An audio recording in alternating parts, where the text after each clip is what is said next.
Can the appearances of Jesus be explained as hallucinations? I guess that depends on which appearances you're talking about. Is it possible that at least some of the apostles, including Paul, were primed for this, so maybe the likelihood that they had it would be higher than the general population? It's possible. It's possible. It's possible. It's possible. It's possible that they had some predisposition towards hallucinations. The more I think about it, yeah, it's possible. It's possible. Why don't you go find out? It's getting dark out there. Yes, sir.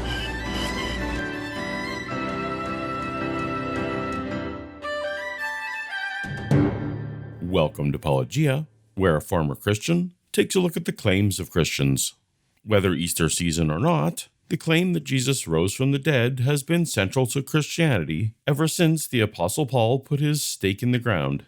If Christ has not been raised, our preaching is useless, and so is your faith.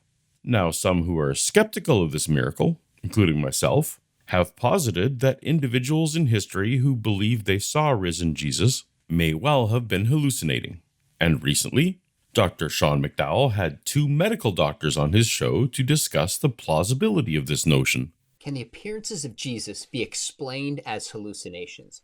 This is arguably one of the leading naturalistic explanations for the resurrection hypothesis. So far, so good? Can the stories of the appearances of Jesus be explained as hallucinations? Well, the stories of the appearances of Jesus are best explained as legends that developed in the years and decades after Jesus died. The relevant question is, might those legends have initially been inspired by hallucinations? Let's narrow down, so to speak, to the question of hallucination, a scientific claim that explains the appearances of Jesus to the apostles. Wait, why would we be trying to explain the details of the Christian story? If the story is a legend, then some of the details will be legendary. If we are assuming that the scriptures are 100% true, then it's just unlikely that those predisposing experiences that we think were hallucinations or critics say were hallucinations. Wait, why are we assuming that the scriptures are 100% true? The scriptures say Jesus rose from the dead. So if they're 100% true, this is a pointless conversation. It would be like saying, assuming that Superman comics are 100% true, could the Superman sightings be explained as hallucinations? No. Or, assuming that the murder suspect's statement of denial is 100% true, could he have committed the murder? Definitionally, no. Obviously, we don't test the truth of a story by first assuming it's true. This is a fallacy called begging the question, assuming the conclusion.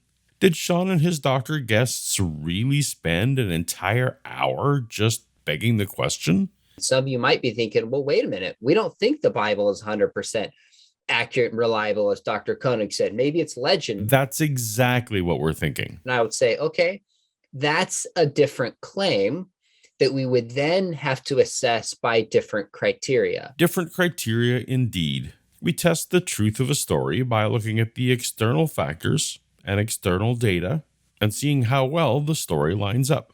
In an ideal world, a story would make unique predictions about future data that could be found that would either affirm or falsify the details. I can't fathom what individual would grant that the Bible is 100% correct, yet simultaneously propose that the appearances were hallucinations. How tiny must be the sliver of demographic that this could possibly be addressing? Is there anyone else asking, or was it just you? But despite this mission of utmost triviality, I would like to propose that Sean and his doctor guests inadvertently created a video of great affirmational value to my particular no resurrection required hypothesis for the origins of Christianity. I've gone through this explanation a few times before, including the recent report card session with world-renowned Bible scholar Dr. Bart Ehrman, so you can check that for details.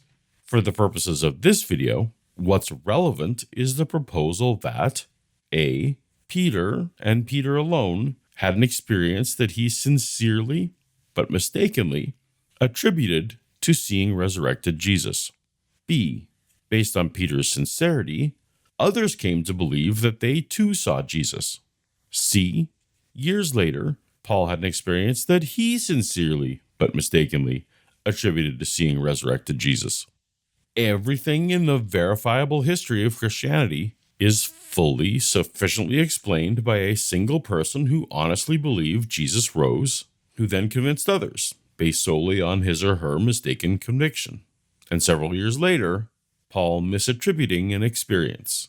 That's it. While I'm not dogmatic about the exact nature of these two experiences, it matters only that they were mistaken. Hallucinations and delusions are plausible, well-supported candidates with excellent explanatory power. The first favor Sean's video grants is some basic definitions of terms. What is a hallucination? We can call them perceptions that occur in the absence of what we would say is a corresponding external sensory stimulus. Now, experientially, they're often vivid and clear, and there's this full force and impact of normal perceptions, but they're not under voluntary control, and they can occur in any sensory modality. The person experiences them with the full force and impact of normal perceptions. It can seem just as real as regular external sensory experience. Are these common? Hypnagogic hallucinations, like when someone's going to sleep, are really pretty darn common in the general population, 37%. Hypnopompic hallucinations, that's when you're waking up, right? They're relatively common, 12.5% in the general population. Have they been underreported or underdiagnosed in the past? Many people keep quiet about these phantom images for fear they're going to be labeled with dementia or having a psychiatric problem. And so their hesitancy to speak up really can explain why hallucinations were thought for a long time to be relatively uncommon until more recently. What are some medical reasons someone might hallucinate? There's a whole host of them, but I'll list some of the common ones: delirium, migraine. There's a thing called visual release phenomenon. It's typically manifesting in this impaired vision like we just talked about. But alcohol and drug-related conditions, seizures, dementia, any of these there's a number of central nervous system diseases that can do it. And particularly if they affect the visual cortex regions of visual pathways, especially in stroke. Stroke's really an issue. And then, of course, the psychiatric conditions that Harold will talk about: psychosis, schizophrenia, narcolepsy. Unfortunately, the doctor seems to have selectively left off some of the mundane contributing factors, like lack of sleep, anxiety, depression, social isolation, grief, and suggestive religious forces, all of which might reasonably apply to Peter in the hours and days after his master's public execution. And what's really common that you hear about are these adults that are in the midst of grieving, and they get these grief hallucinations, and it's roughly 30 to 60%, depending on what studies you look at. And so if you keep that in backdrop, that's really helpful. So those are pretty common. In fact, Sean and his guests affirm that Peter and Paul are reasonable candidates for hallucination. And I've seen references to Peter, for example, who experienced deep grief and was already prone to visions. We see this in Acts chapter 10. Or maybe Paul, obviously not one of the disciples, but became an apostle. He was hostile towards Christians, very angry, and seemed to be prone to visions, as we see later in some of his writings as well. So is it possible that at least some of the apostles, including Paul, were primed for this? So maybe the likelihood that they had it would be higher than the general population. It's possible.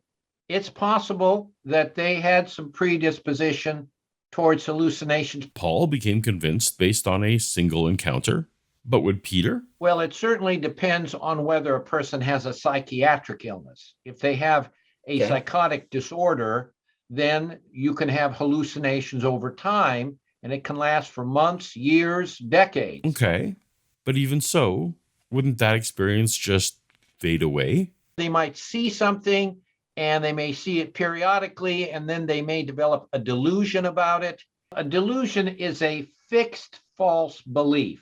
So it's fixed, the person cannot be dissuaded from it, but it's a false belief. I see. So a hallucination can become a delusion, a fixed false belief that one cannot be dissuaded from, maybe even in the face of persecution. Sounds like Peter to me. But how could Peter have convinced others? Paul met John and James, the brother of Jesus. Did they hallucinate too? Shared hallucinations are possible. And while they're uncommon, things like mass hallucination, or at least what we call the same hallucination by two persons, is called a shared psychotic disorder, or it's also known as Paulogia, and it has a bunch of other names. They've called it communicated insanity, contagious insanity, a whole host of other names, which I won't, repeat here. But basically, it's a rare delusional disorder shared by two or more people with close emotional ties. Delusional disorder. So the hallmark of these disorders is that the patient doesn't even believe that he or she is deluded. So the new adherents don't necessarily even have a hallucination? Well, again, it's a delusional disorder. So it's not a hallucination. It's a delusion. It's a delusion that they're sharing. And it's usually shared by two people with close emotional ties. And that's a really significant characteristic of that. So could you say you have close emotional ties amongst the disciples? Well, yes. So John and James could easily have become convinced by Peter? So you have multiple delusional people. We just happen to call it shared psychotic disorder. So it may be bad nomenclature, but that's what's happening. So while the doctors were intellectually honest enough to affirm the soundness of my hypothesis, don't let these out-of-context clips fool you into thinking that they share my conclusions. They do not. And why don't they? Because they are simultaneously assuming that the scriptures are 100% true, which leads them to silly objections, like hallucinating individuals. They don't report accompanying interactive group conversations, nor do they report that their apparitions physically consume food items. Neither Peter nor Paul report risen Jesus having interactive group conversations or consuming food. That's from the decades later legends only. They experience his bodily presence not as a mirage, not as an apparition, not as a phantom-like image consistent with visual hallucinations as we know them medically speaking, but truly as kind of a living, physical, fully embodied form with whom they interact. If we were to take the Gospels as 100% accurate, resurrected Jesus was unrecognizable one minute and recognizable the next. He appeared and disappeared, and maybe walked through walls. That doesn't sound exactly like a regular person. And more importantly, as Harold will attest, these apostles, as his way to report, they didn't have mental disorders or delusions. What could possibly make you rule out mental disorders or delusions? This video already established that delusions are fixed false beliefs that, to the holder, are indistinguishable from true perceptions and beliefs. There's no indication, was it that they had schizophrenia, that they had bipolar disorder, that they had dementia? There's no indication, because these disciples were leaders of the church. They had many, many people who followed, and they organized and directed. Somebody with mental illness just can't do that. First of all, not all hallucination factors are linked to mental illness. Brief hallucinations, in particular, happen at the same rate among those considered to be mentally well. So that's an unfair and incorrect connection to make. Second of all, there's nothing at all about leading and organizing people that rules out mental illness. There are high-functioning people at all points in the spectrum. And third, if the Bible has insufficient information to diagnose characters from 2,000 years ago as mentally ill, there is equally insufficient information to diagnose them as mentally healthy. What about the other 11 apostles? You don't hear that they had these experiences. Funny thing, we don't hear anything at all about what those other disciples do. They disappear entirely from reliable history. We can't with confidence say anything about them, much less affirm what experiences they claim to have had. Hallucinations don't usually change belief, and they certainly don't cause a person to then die for that belief. Yeah, see my other interactions with Sean about this, but the only ones with solid evidence for martyrdom are Peter and Paul. And those are the two we're talking about.